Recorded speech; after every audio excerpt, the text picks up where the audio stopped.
Hi guys, it's Weedit, and I'm here with some cold black heart pendants. I plan on making quite a few black heart pendants.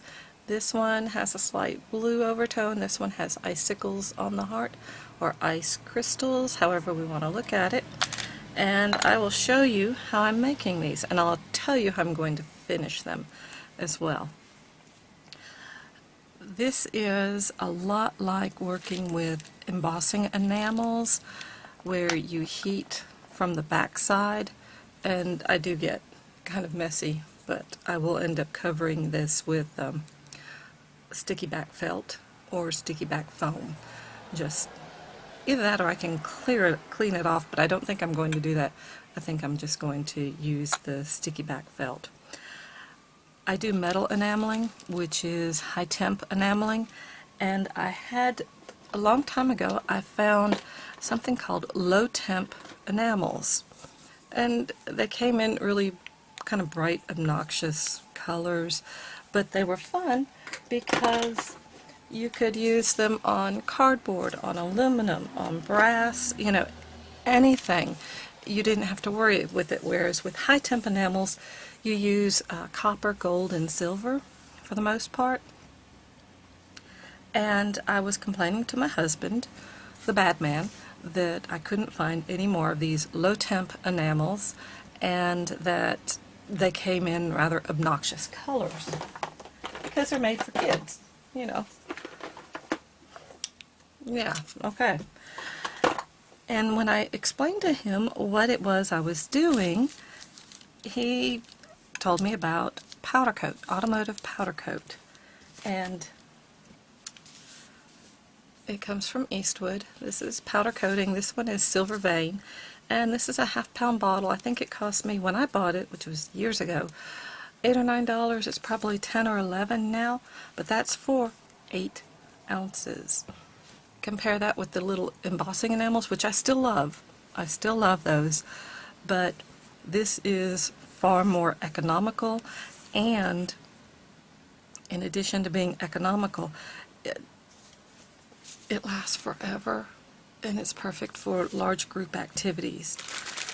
Here are some of the shapes, and you can see I'm literally doing this on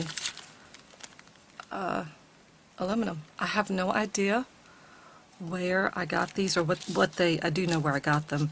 They were on sale at probably Michael's or Hobby Lobby or AC Moore, but they were, I don't know what they were used for. I just decided I wanted to use them for low temp enameling. So you can, I mean, just anything. And cardboard cereal boxes, they're fine. You heat it from the base, just like you do embossing enamels. And I don't use Versamark on it simply because I don't have Versamark over here. I am upstairs at basically where I do fiber arts, and I have the window open, so if you hear the rain or if you hear vehicles, it's suddenly gotten very quiet. We're really not in, we were in the path of Irma for a tropical storm. We're not in it right now. It looks like she's going to go to the north of us, but I have the window open, so you may get some outside noise. Now I'm going to take you through the steps. It's super easy. This is a finished piece, and I'm trying to get, you see the glossy texture on it. I probably could heat these a little bit more and get them to flow out completely, but I'm actually quite content with them the way they are. So these two are finished except for just putting the felt on the back. And these two we're going to set up to finish. Okay, this one, it's a little hard to see, but I can't get the camera to pick it up. I put clear violet, transparent violet on top of the black to give it a slightly different look. This one has transparent green on top of the black and a what we call a star clear coat. And these two need finishing. They need the clear coat finish. These two have already had it done, and I'm going to start coloring this one. I'm using a melting pot, but truthfully, I'm only using it so you can actually see what's going on, so it will all fit underneath the video. An electric skillet works much better, one that's dedicated just to crafts, and that's what I normally use. I use a tea strainer and I use condiment cups. I also use an icy spoon thing, scoop, whatever it is. Yeah. This actually came in the low temp enamel kit, but it's nothing more than a little icy thing. For this piece right here, I am going to coat it first, I think, with cream. And what I do is I scoop a little bit of it out. If you put it gently in the tea strainer, it won't all go through the bottom. Okay, and then you take it and just sort of tap it onto your shape. Several thin layers are better, so I'm really not trying to do too much. And this is the fun part for me. I've got to put this in my hot pot without burning myself. I usually don't succeed. So there we go. Alright. For most of the powder coating, they come with instructions, but basically you want to heat it to around 400 degrees to have it fully cured for like automotive purposes. I just, yeah, dropped it right in there. You want to heat it up to 400 degrees and keep it there for around 20 minutes. Now the instructions do vary for the different colors. There are some that are a little more particular than that, but basically that works just fine. Because all we are doing, and I'm going to put a lid on this to help it flow out just a little bit faster. Because we're not using them for automotive purposes, they're not being subjected to extremes of heat and cold, I'm not worried about curing these as much. You cure them by holding them for 20 minutes at 400 degrees so they, quote, flow out. And yeah, it's I've done that, but I've also not done it, and I've never had any problems. So it's up to you, however you want to do this. This is really kind of perfect for large groups because it is so affordable. 8 ounces, you just buy a few colors, and you can use cereal boxes, cut out shapes, an old skillet that you pick up at Goodwill or a secondhand store or something, and really you're good to go. A little tea strainer. This is great for kids projects. I'm going to hold this up so you can, let's see if I can get the light to glare on it. There we go. It's sort of orange peeled, okay? And the longer it sits in the heat, the smoother that becomes. I usually don't worry about it until I get to the top coat. That's my main concern. So I'm going to take this out,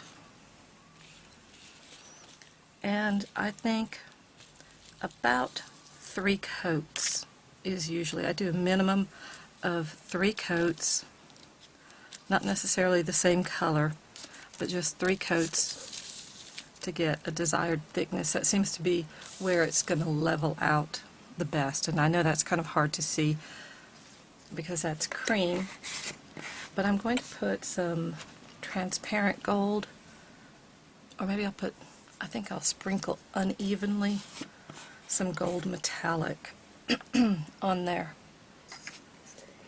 I don't know why I sound so froggy, and if I sound funny or I'm having trouble, it's the weather. It's kind of leaving me migraine-y. Okay, so this is metallic, and that's good enough. I don't really want full coverage on this. I'm sorry, my hands are in the way. So, here we go. And I've got company. I hear them coming up the stairs. Okay, I'm going to let that melt out. Ah, my sewing machine, thank you. I guess that's a hint. You want me to do some mending? Oh, okay. So you'll find it now. Okay. Good. Okay, so I'm going to cover that, and we'll see how that one works out. All that noise is my husband, the bad man, bringing my sewing machine upstairs.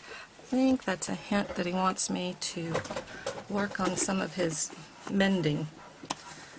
He's down to one pair of camo pants, and apparently it's dove season, so I can take a hint. Ah, and the dogs. Okay, I'm putting all the gold back, but again, like I said, it's a great project, a great thing to do with a lot of kids, with an adult manning the heating part, simply because they can cut their own shapes out, very affordable, and you only need a few colors. You can also mix them, this is actually clear and, no, it's star clear and transparent green mixed together. This has a whole bunch of colors mixed together for my black. And you can see the metallic is starting to melt down. It probably needs to cook just a little bit more. And I'm going to put, I think, transparent gold on top of that as well. Now, that's how you get color on these pieces, and you get them to this point. Okay, which is what I was doing with that cream and gold piece. So that's what it looks like when you get several coats on them. And I got something on there I need to clean. Just take a baby wipe. So these have about 3 coats on them. There we go. So they are ready for a clear coat. And the clear coat just gives them extra shine. This is when I tend to let them heat up really well so that they do get to that, quote, full flow. You use a clear on top. I get the powder coat from Eastwood online. They have great service. And, oops, hang on. I need to clean my tea strainer. This really does seem to work the best, because you can just put it in the condiment cup and then very carefully put the powder on top of it, and by doing this you get rid of those lumps. It doesn't go onto your project, and you can get a more even distribution. It's not perfect, it's not great, but this is not a high-tech procedure here. We don't need any exacting science to do this. So I'm tapping the side of the strainer and just getting a good clear coat. And sometimes you need more than one. You'll know. It depends on if you like what you see.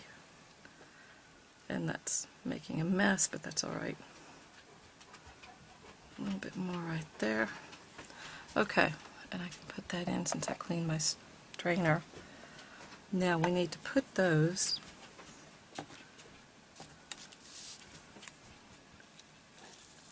in the melting pot, again without burning ourselves, and I'm not going to be successful. And without getting too many fingerprints, but I'm going to show you what I do. If you'll notice, there's a little bit that's missing out of that top. I'll show you how I handle that. Ideally, you don't run into that, you don't do that. But when it happens, here's what I do. I'm going to take a little bit of clear and pinch it Sprinkle it over that area until I get it covered.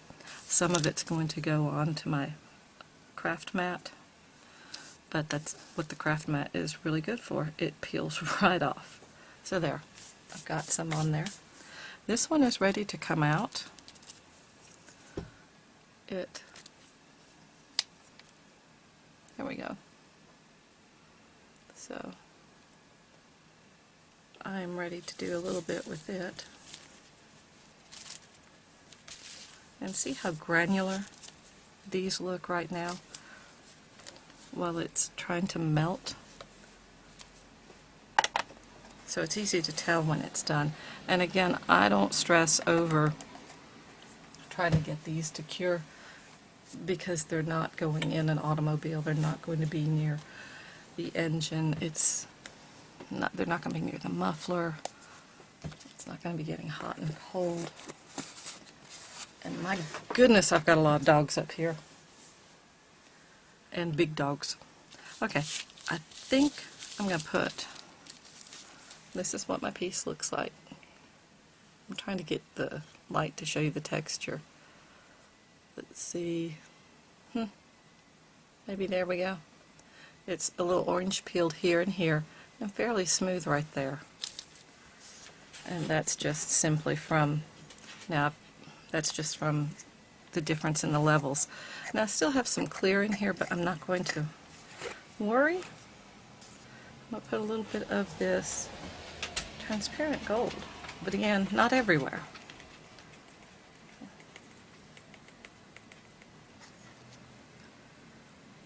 Okay. Let's see, maybe right there at the very top, and right here, very base,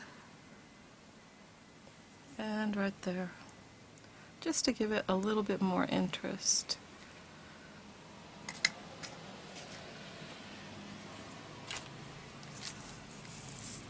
And see the clear coat? I might have to put 2 clear coats on, looking at that. Which doesn't surprise me. I really think that it does best with 4 coats.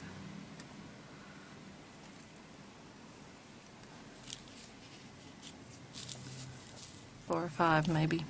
I think I might need to. We'll see. We're going to let that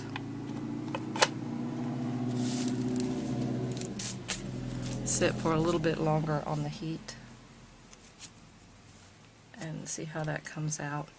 Now I will be making cold black hearts out of other stuff too, not just the powder coat. I may do some metal enameling. Well, I can't get this up. But I like this one. That's going to be so fun. But it's not black. Yeah, those are ice crystals on my heart. And this one with that little bit, it needs more blue. Even though I put the clear coat on it, I want blue on there. I want more blue. So I need to get rid of the gold.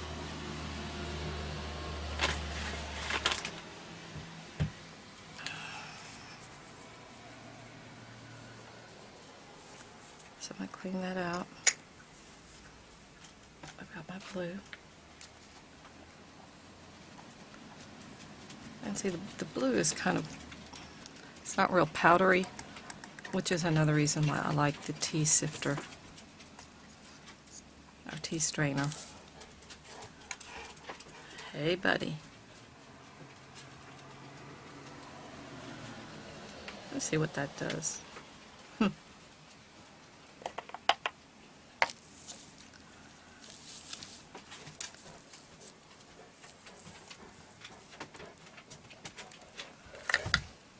Let's not get the blue and the violet.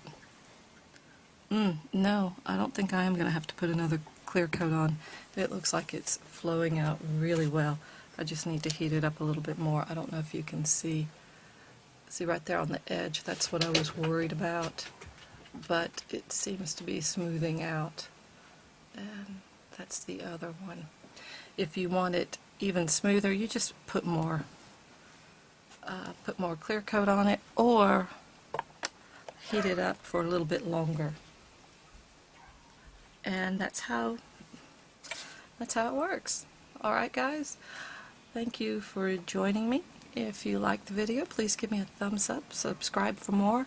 I will have more cold black hearts in different jewelry types coming up. And also I've got a pour that I'm working on, and some watercolor that I'm working on. Anyway, there'll be hopefully some more videos coming up very shortly. Bye! Hi guys, it's Weedit. I'm back. I thought I would let you see what they look like when the top coat is on them and they are they've been, quote, cooking for 20 minutes, so you can see how nicely, and I've got fingerprints on there, I'm sorry, but you can see how smooth they do turn out. That's the one that's black with blue. This is the one that I don't know if I can get the light to catch it, but it's got violet, clear violet, and this one has the transparent green with star clear, and then this one is unchanged. Okay, I didn't really cook that one for the full 20 minutes, but I'm perfectly happy with that. And here is the gold one, and I'm trying to get the light on it so you can see it, that they do turn out just very nice, glossy, clear, and virtually goof-proof, practically goof-proof, because this one, when I put the flour on, I didn't realize it, but I had it touching, and all I had to do was cook it again, and it just flowed right out and stayed nice. So the flour is just one of those aluminum flours that I dropped into the clear coat and let it, as I said, sit in the skillet for roughly 400 degrees for about 20 minutes, so it kept the little heart. This one needed a little something. I didn't use the star clear or clear star on it, and I messed it up when I dropped the flour, because I dropped the flour into the enamel, but that's okay. It still turned out. Alright guys, thank you so much. Bye!